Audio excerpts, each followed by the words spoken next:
Hello students, welcome to CrackGradeB online learning platform. Today we have special guest with us, Mr. Shri Hari Tripathi. He has cracked RBI Grade B 2022 exam. So first of all, many congratulations to you. Thank you so much, sir. So today he will share his journey. Currently he is working with the State Bank of India as a probationary officer. He has joined a probationary officer with the State Bank of India in April 2022.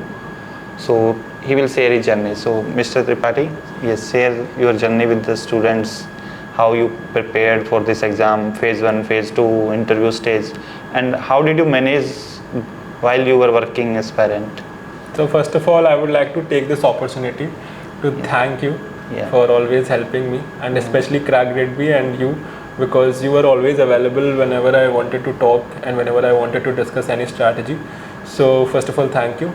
And my journey, I have been preparing for bank examinations since September of 2021, and I cleared SBIPO, and it was at that point only I bought CrackGradeB's course. But unfortunately, I was unable to study from it as regularly because I was focusing more on State Bank of India PO exam at that point of time, and I joined in April 2022. And as soon as I joined, I just filled my form a week before that. So I did not get much time to study for my phase 1, and because my training was going on. And after that, what happened is that I only had to focus on certain areas in which I was confident in. So I saw that I really looked into the mark sheet of people who cleared the examination last year, and I saw that I can also clear the exam without scoring very high marks in GK. And in current affairs, what was happening, that exam was getting difficult day by day. Yes. Because since 2019 people used to score very high in GK, like 60s and 70 marks, but the marks have decreased because they have started asking schemes and made the questions difficult. So I focused more on English, quants and reasoning. My quants is not that good, but I focused that I only should solve around 10 to 12 questions, so that my marks are accurate, and I solved 10 questions and scored 10 marks. But in RBI, 10 to 12 is a very good score in quant. You cannot say your quant is weak.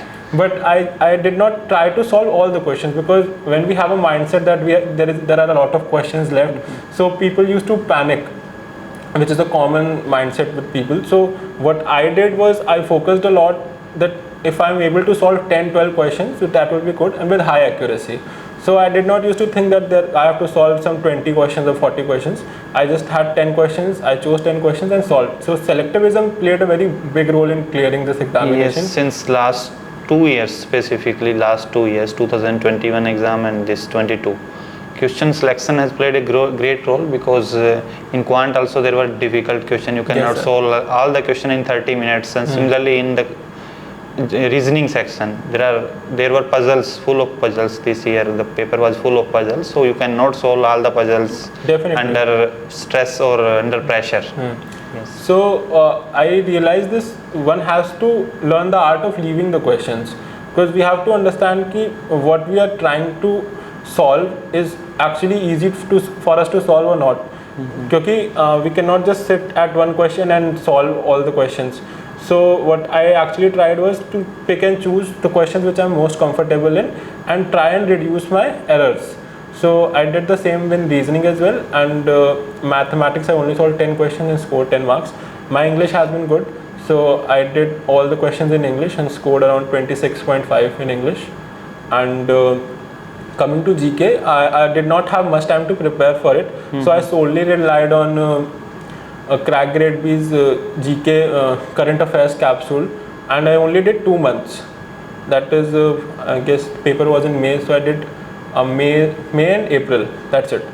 And I had some background of SBIPO, so I did GK of around 4 months before my SBIPO mains as well, so I had some context, and I used to read Live Mint daily, so I had some context of the financial news, but that was the GK I only focused on. So my GK marks were not that high, but I scored 12.5 or something. So it was because I did selective study, because I knew that this is a major elimination round. Most of the people are eliminated in this phase, and it is not also counted in preparing of the merit list as well. Yes. So I tried to maximize my efforts and minimize my resources, because it is very important in this point of time. Yes, actually students, what they start doing, that telegram, I should read this and this, they will collect all the resources, and then they will means at the end they will lose, because you cannot read all the sources. So if you are seriously preparing, you should select targeted sources only, don't go for all the resources. And as we have seen that Mr. Tripathi did not do well in the GA portion. Yes, he has not scored well in the GA, but in other section he has scored well. So if you are weak at any section, you can score in other parts, and you can secure for next round. So what I would like to emphasize is strategy plays a very important role in clearing phase 1 and phase 2, both of these phases, because one can waste a lot of time reading GA also. I have seen people preparing 6 months, 7 months GK, and that too from very bulky sources. And the problem is one can read all of these sources, but we also have to remember up to a certain point of time.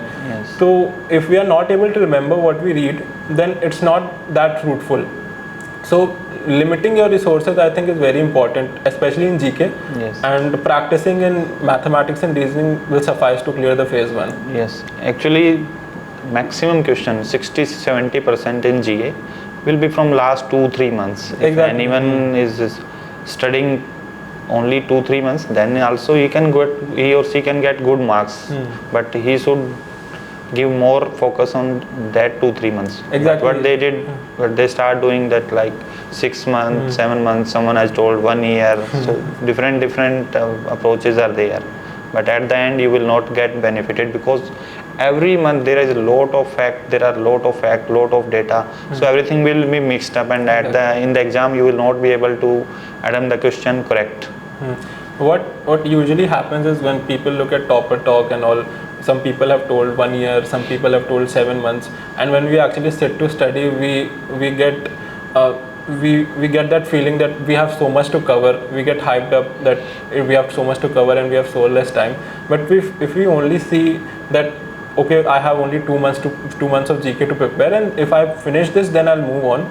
And I think 2-3 months is more than sufficient to clear phase 2 cutoff, at least in GK.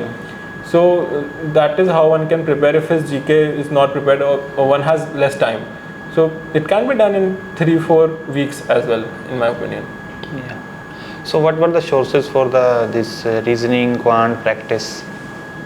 Sir, for reasoning and quants, I have also given CAT and IFT papers, and I've cleared them in the past. So I was very well versed with quants and reasoning's basic fundamentals, and as I also appeared for SBIPO examinations, I was good with reasoning as well.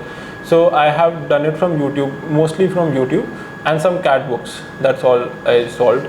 But especially for RBI, I did not solve a lot of it. Just had clear fundamentals and look at the question and see if you can solve it. And I'm sure if anyone has studied quants for any examination, he can solve 10 questions in RBI. It's not that difficult. Just have to keep a calm composure. If you're not able to solve, let's say 5-10 questions from the starting, one should not lose his cool. That is very important. What people panic a lot when they are not able to solve. So that is what matters more. For English, I have been well versed with it. I read a lot of newspapers, and that is why I was able to score well in that. And I've studied in English medium, so it's not that of an issue. He has scored 26.5 in English, 20.25 in reasoning, 10 in quant, and 12.5 in general awareness. Yes, sir. So that was more than enough to clear the cutoff. So Tripathi, you have done graduation in 2019. Yes, sir. He has done a Bachelor of Commerce in 2019. Yes, sir. So after 2019, 3 years gap, it is there in your selection. Almost, yes. 2022, you have joined the SBIPO.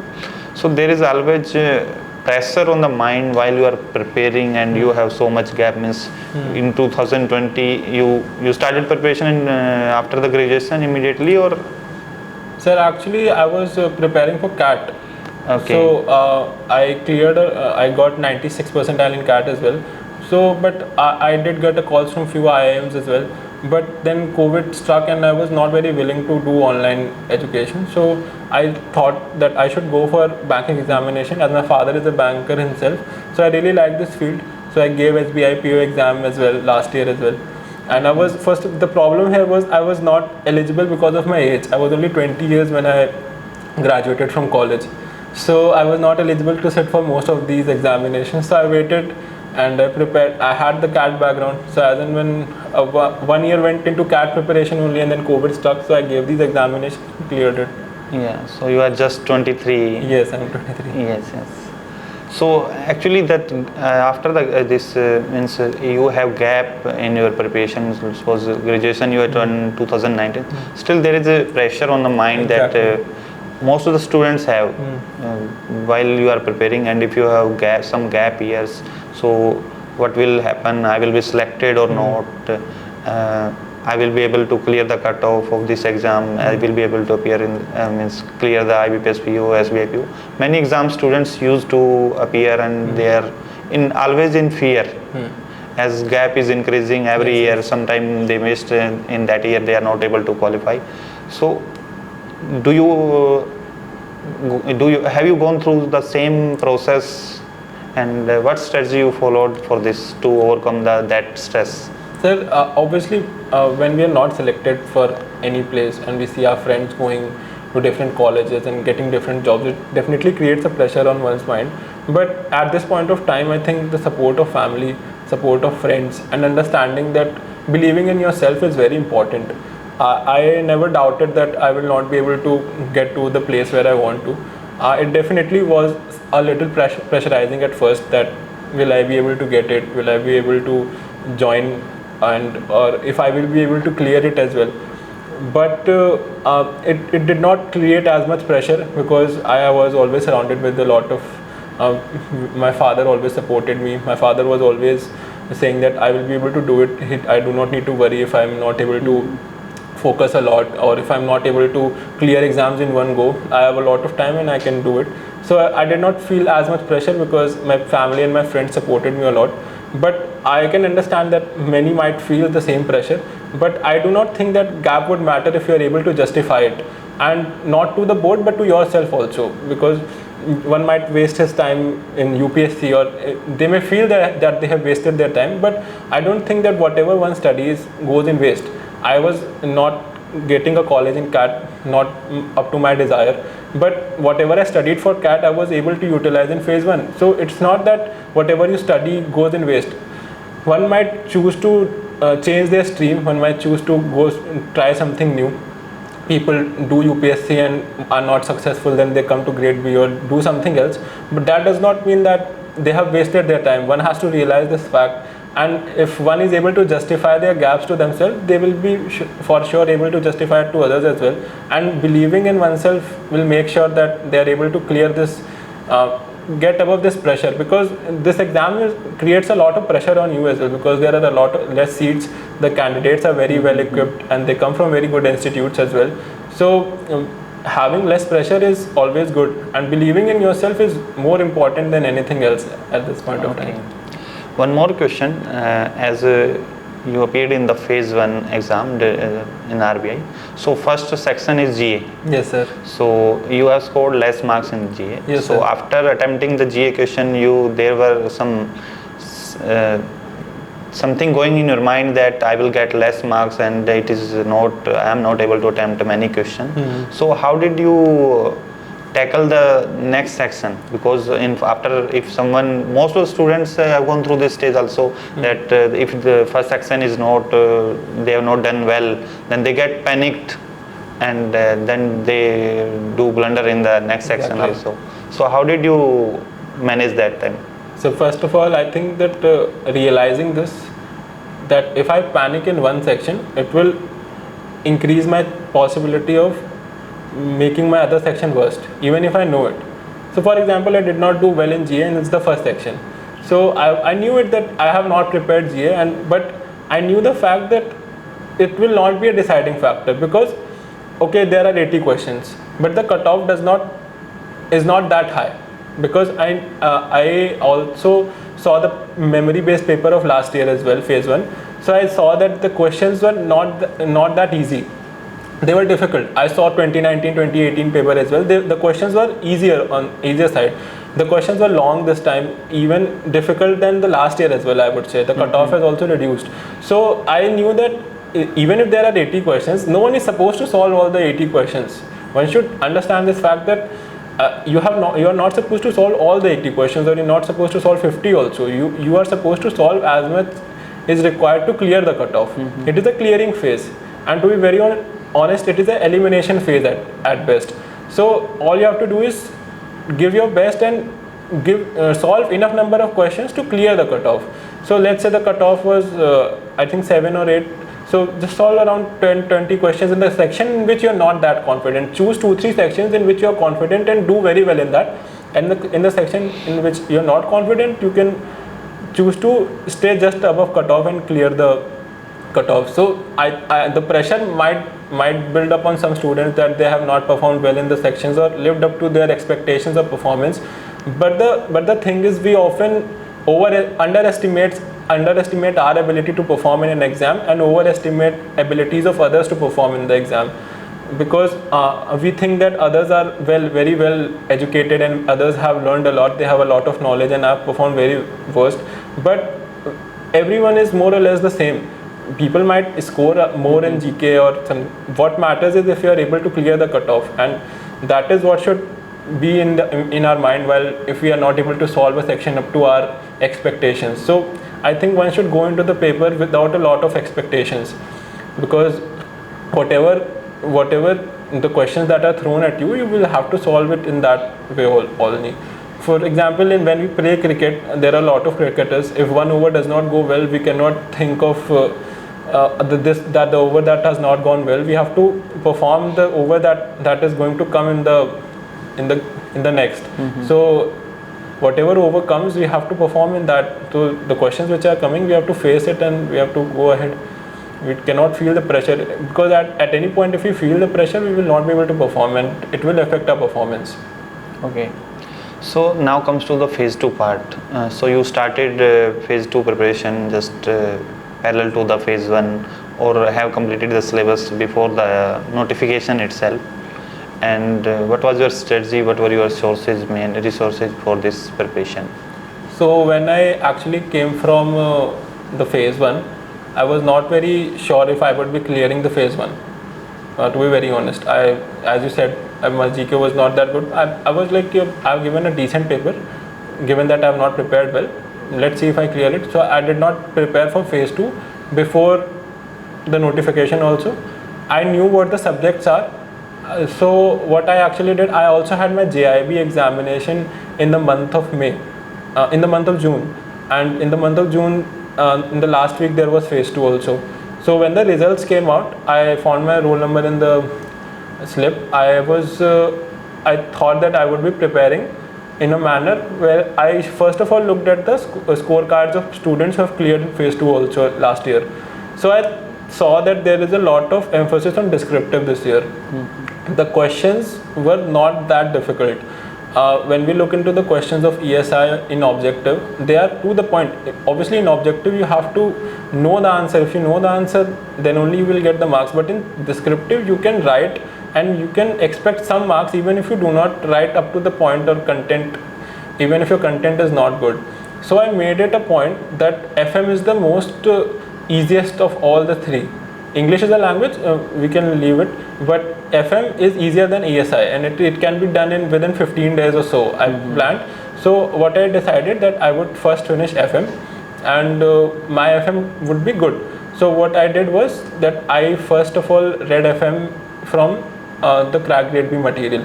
First of all, I finished management. It's around 300 pages in CrackGradeB, so I read the whole management in around 2 days. And then what I did, I finished finance. So my FM was finished in a week. I read it just once. It's not that I remembered everything, I just read it once. And after that, what I did was, there was this top, so Chachana Ghosh, she topped FM last year. So her notes are available on a blog. So I took those notes, and it's only 60 pages. So I reread them 3 to 4 times. So she has covered almost every single topic from the syllabus, and I've read it again and again, so that I'm not forgetting it. For finance, when I looked into the past year paper, I realized that finance is more current based rather than static based, and management is more static based rather than current based. So I did not revise finance as much, because I do have a commerce background. I was able to understand the concepts pretty easily. So what I did was, for finance, was just read Live Mint daily, and whatever questions that were, whatever new financial terminologies I used to pass by, or whatever news was getting, I was reading that, because it really helped, because finance had a lot of GK portion as well, relating to Niti Aayog and all. I read that. So finance was more current based, so I did not waste a lot of time in doing finance static. Then I focused a lot on descriptive, especially English descriptive, and it really helped me a lot, because I scored around 73 in English, because I have a good typing speed, and I focused on writing to the point. And what I focused on, that I should follow the word limit very properly. I wrote 600 words in the questions where 600 words were required, 1-2 words, 2-3 words here and there, but I followed the word limit very rigorously. Apart from that, in English, because I was working, so I did not have the luxury to study a lot. I only had 2-3 hours in a single day. But when I used to go to work, I used to type a lot. So I took up the work of drafting letters and writing letters to the people. So because of that, I was being in touch with typing a lot. So my typing speed really increased, and I was also, because I was drafting letters for my bank, I got to know a lot more financial terminologies in those 15-20 days also. So my English improved from that phase also. Coming to ESI, I did not have a luxury of time. I only had 20 days to prepare for phase 2. So what I did, I just relied on schemes document, which is there on the site, CrackGradeB, and I read it once or twice. And I read it once whole. I think there are around 400 or something pages. I divided the pages, I read it daily. And then what I did was, I think there are schemes that are marked in red which are important. So I read them again and again, made notes of them, and I read it again and again. That's all I did for schemes. That is why my marks in ESI are not that high in objective, because my schemes were not that well prepared. I followed the same strategy which I followed for GK, that I do not need to worry about sections which I'm not very well versed with. I need to choose 2 sections, and I need to give my all to that 2 sections, and the section which I'm not good at, I need to do enough to get a few marks here and there. Because if you can see my phase 2 scorecard, I've scored 18 marks in ESI objective, and I've scored 33 around in ESI descriptive, because I practiced a lot of descriptive. And for descriptive, I also saw this, there is this UPSC toppers interview. So he mentioned it there, that it is not important for you to write one excellent answer. What is important, that you attempt all the answer. I have seen people that they give a lot of time and energy to one single answer and writing a very good answer. But in my opinion, you can write all the answers as average and get very good marks, rather than someone who has skipped 1 to 2 answers. When I came out of my exam in phase 2, I saw people that they have skipped 2-3 questions, and they have not followed the word limit in 1-2 questions, which I thought was not good. So because I had the paucity of time, I decided that when I'm writing descriptive, my content might not be that good, but I will have good grammar. I will not make any grammatical mistakes, I will not make any punctuation mistakes, and I will follow proper point method in order to write the questions. I wrote my answers in introduction, body, and conclusion format, and the body I wrote in points format, and I addressed whatever the question was trying to ask to me. So very to the point answers, and followed the word limit. So this is the strategy I followed for phase 2. Okay. And generally students used to ask that how many months current affair they should so for current affairs, what I focused on, that I did 2 months current affairs thoroughly before the phase 1 portion. And for the phase 2 portion, what I did was, I think there is a 1 month gap between phase 1 and phase 2. Phase 1 and phase 2. 1 month gap. 1 month gap. So I was reading newspaper in the middle, and then I did GK from CrackGradeB. That's it. That's the only GK source I followed, and I followed it rigorously. I chose it, and because I only had to do 1 month GK, I just read that 1 month GK. So in total, I've only done 3 months GK for this whole examination. Okay. So one more question that students generally ask, that they should refer PIB themselves, they should refer government website for the schemes. Did you follow like that, or RBI website for FAQ section? Sir, what I think is, it depends upon the time one has.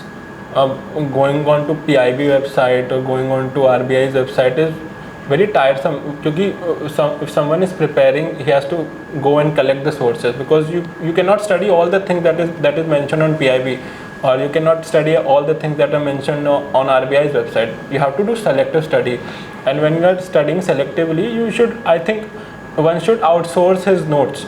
That is the best thing, because if you give your job to someone who has been an expert in the field, so your workload reduces drastically. So in my opinion, what I did, I followed your sources. I followed CrackGradeB and read a financial newspaper. That's all, because I think that it covers PIB, and for schemes, the document covers all the GK which is important for the same.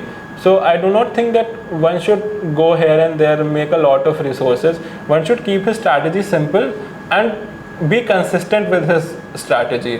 What people do is they make complex strategies and they are not able to follow it for a long time. In my opinion, I followed a very simple strategy. Whatever sources I have to exploit them and use them to the best of my knowledge.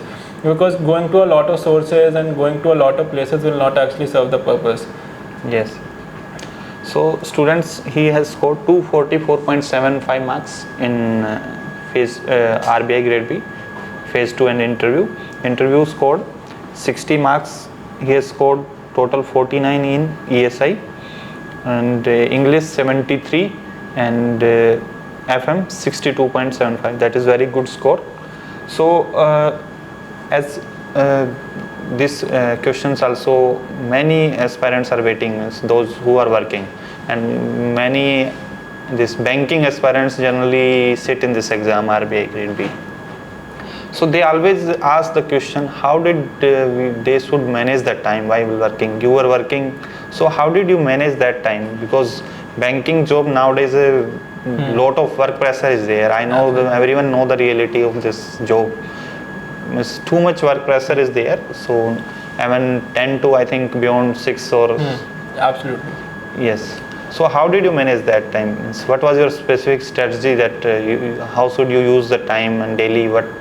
How many hours you use to study? Sir, before I tell this, I would like to tell that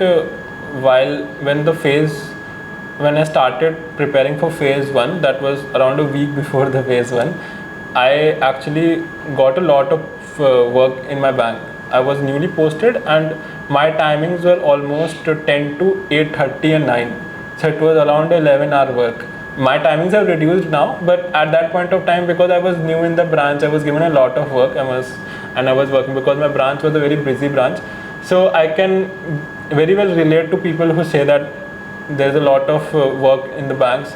I don't know about the pressure, but if someone enjoys it, it's good for them. But one has to take out a lot of time if they are preparing while being in work, especially while in bank. So they have to sacrifice on a lot of things. So I was working around 11 hours at that point of time, around 10 to 9, 10 to 8:30, 7:30.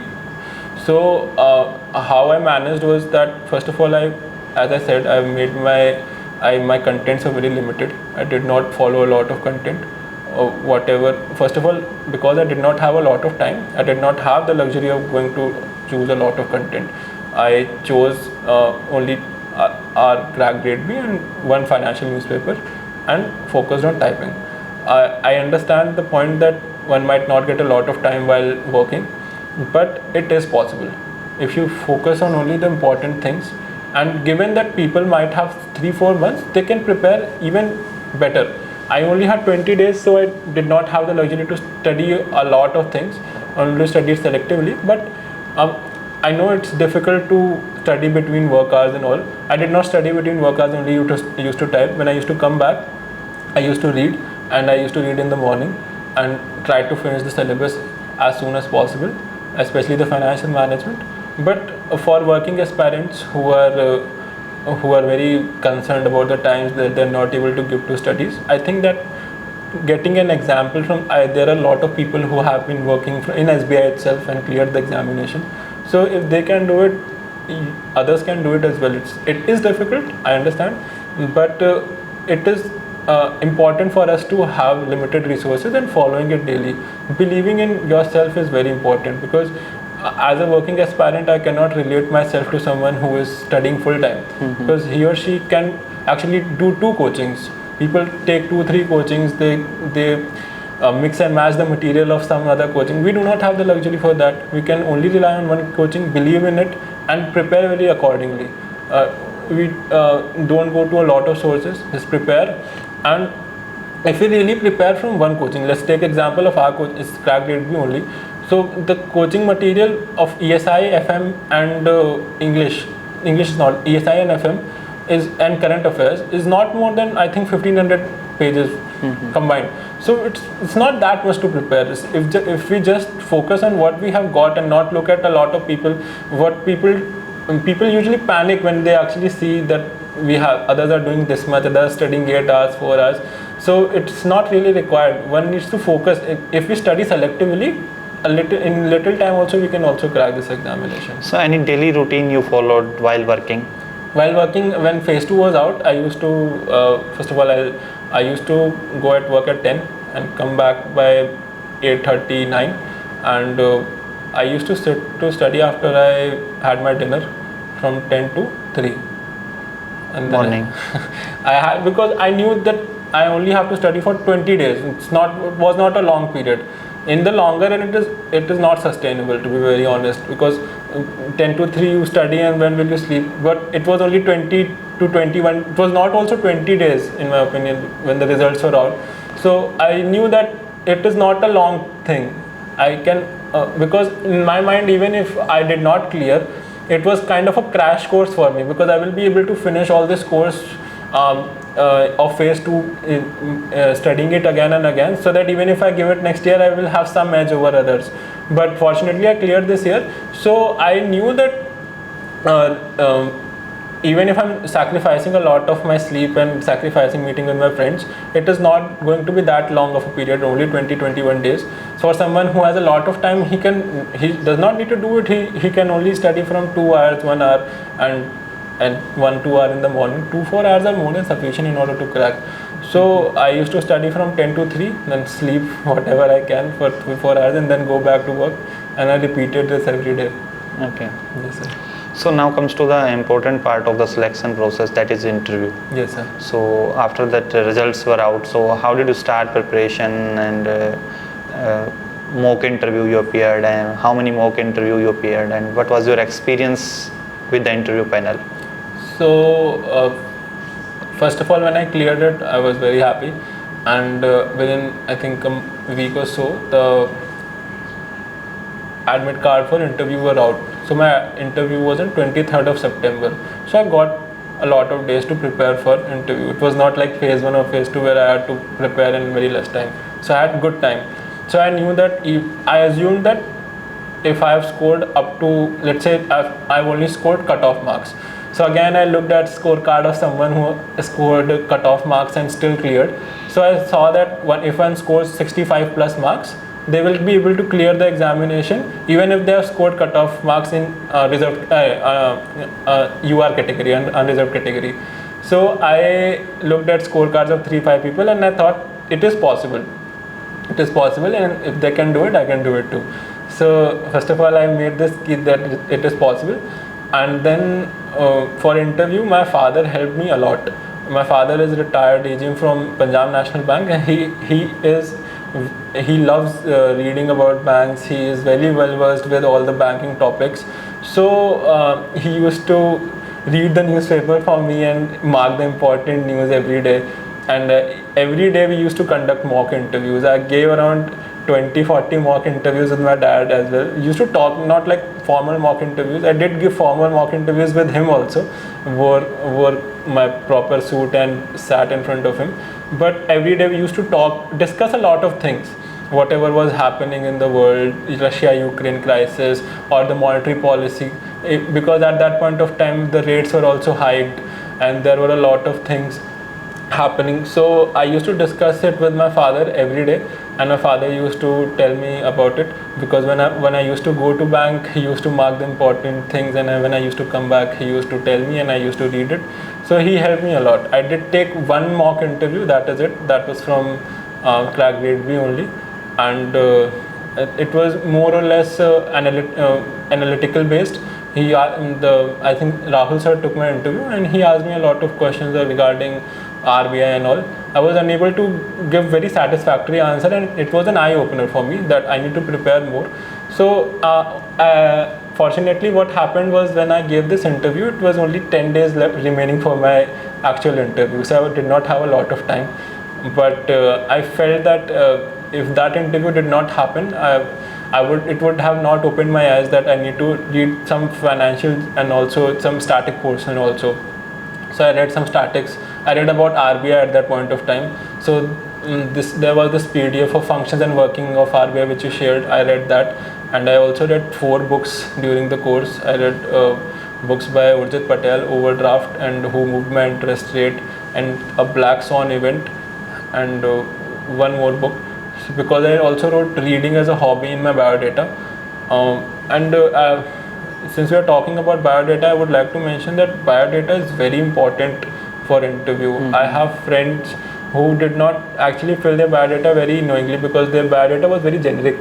So I have seen that if one writes a lot of important words in biodata, their interview is supposed to be based on the biodata itself. So yes. I mentioned that I have cleared JIB, I have cleared NSIM certifications, and then I look after the NPA management in my branch.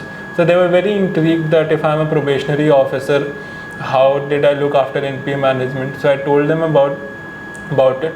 So I focused a lot on my biodata, gave time to write it. So it is very important. Don't make your biodata very generic, but it should not create a pressure on one's mind that I do not have a lot of things to write in my biodata. But the thing is that you should be well versed with whatever you have written. If you have studied science, and if let's say you've done BTech, so you should be well versed with the topic, the reason for joining RBI or the reason for quitting your company. Be well versed with the biodata is something, because one might not know some financial terms, or one might not know some current event, but if they are not well versed with their reason of joining RBI or with the reason of leaving their current job, so that does not create a very good impression. So biodata is very important, and for interview my father really helped me a lot, and it's only because of him that I'm sitting here. And another thing, for interview, when I went for the actual interview, my interview was around 27 minutes, and they focused more about why I want to leave SBI. SBI has very good promotional opportunities which probationary officers get. The chairman and all the board of directors are POs only. So why do I want to quit an organization like SBI and come to RBI? So I gave my answers, and I also told them that I've lived in Lucknow for most of my life, and how I have seen the building of RBI and I've grown up looking at it. So it is very close to me. And there is this very interesting story that since my father works in a bank, in Punjab National Bank, he often used to tell me in my graduation days that I should at least get 60% plus in my graduation so that I can appear for Grade B examination. He did not force me to appear for it, but he used to tell me that there is this examination, you should at least try and get 60% plus in your graduation, because I was not doing good in my graduation. So he motivated me, and fortunately I am sitting here. I did not think at that point of time that I would be giving Grade B as well in my life, but he was the one who motivated me, who inspired me to actually appear for this examination, and told me the beauty of working in RBI. So this was my interview journey.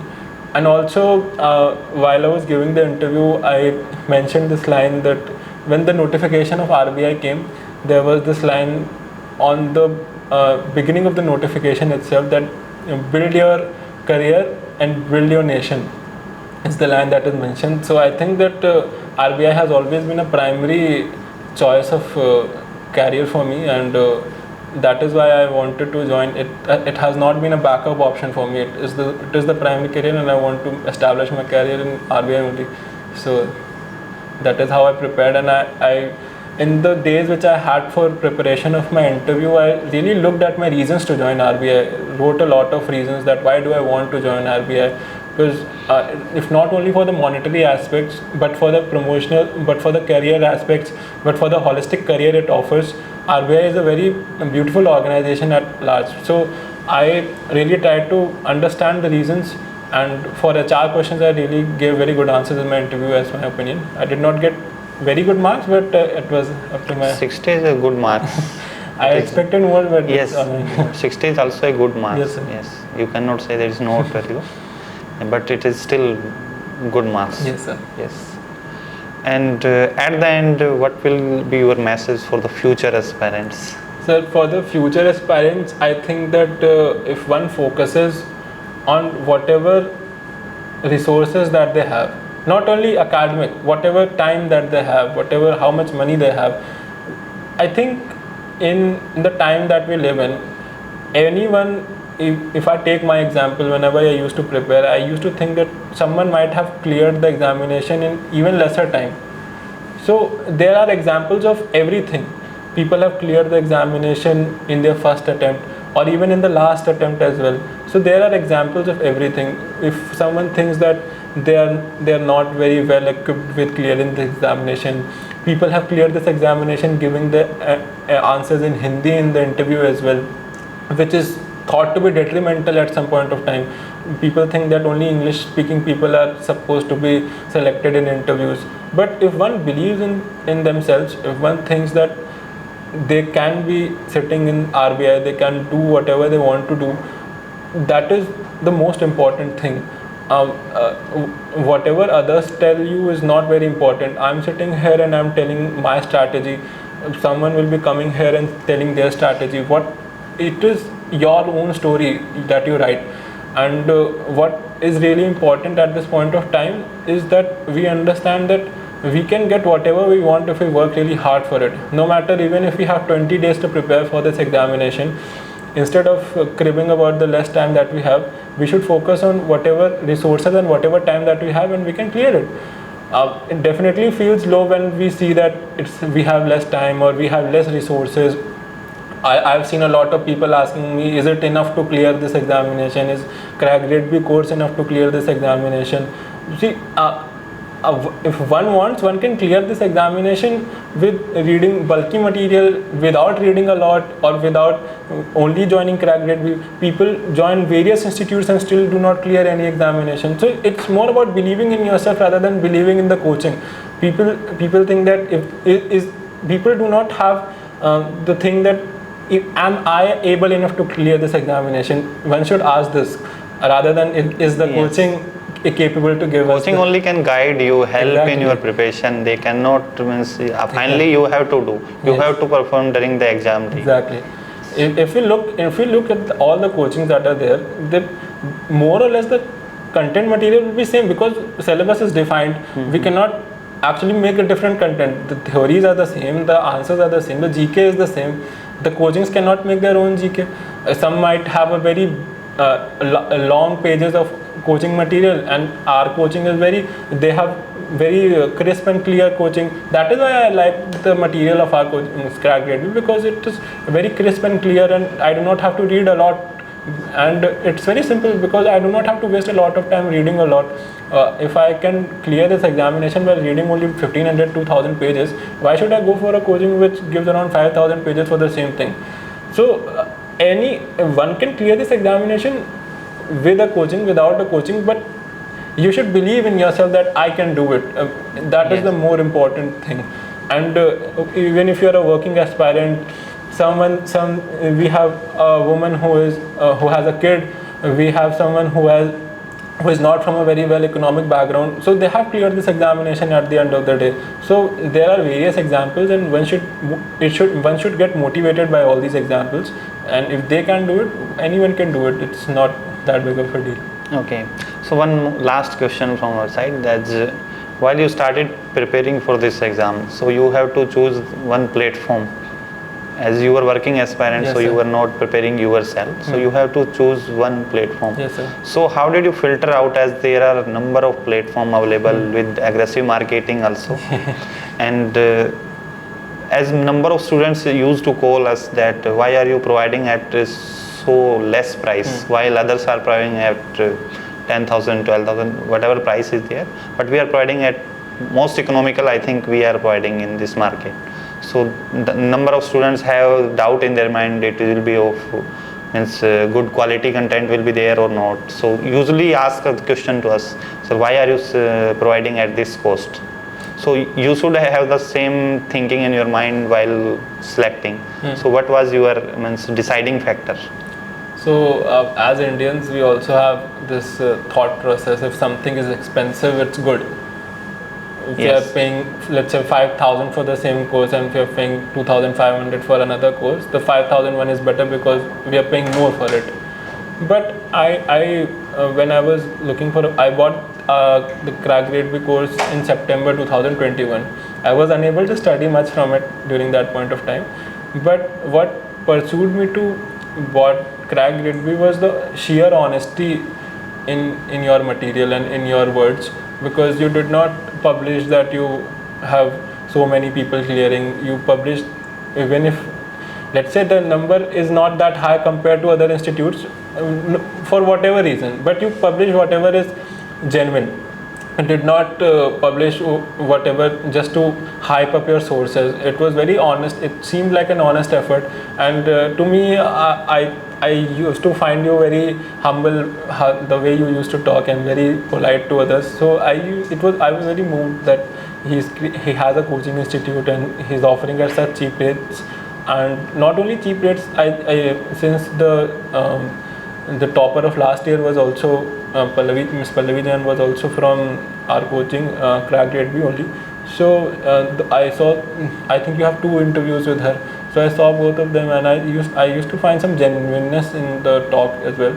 So it was nothing out of the woods. That I think that it provided with the most genuine kind of the content. I sheerly relied on CrackGradeB, and I'm very honest in saying that I did not go for any material, not even mock test from other coachings as well, because I think that the thing is that I believed in your material. That was more than enough. If I saw someone topping from your material, if she can do it, why can't I? And if it is enough for her, it's enough for me as well. Yes. Why should I go for any other material? So I found it honest. I found it very appealing, and I think it's very underrated in my very honest opinion. So that is why I went for CrackGradeB. Okay, thank you for your kind words. So students, this was the journey of Mr. Shri Hari Tripathi. So thank you for joining with us, and wish you good luck for your journey. Thank you.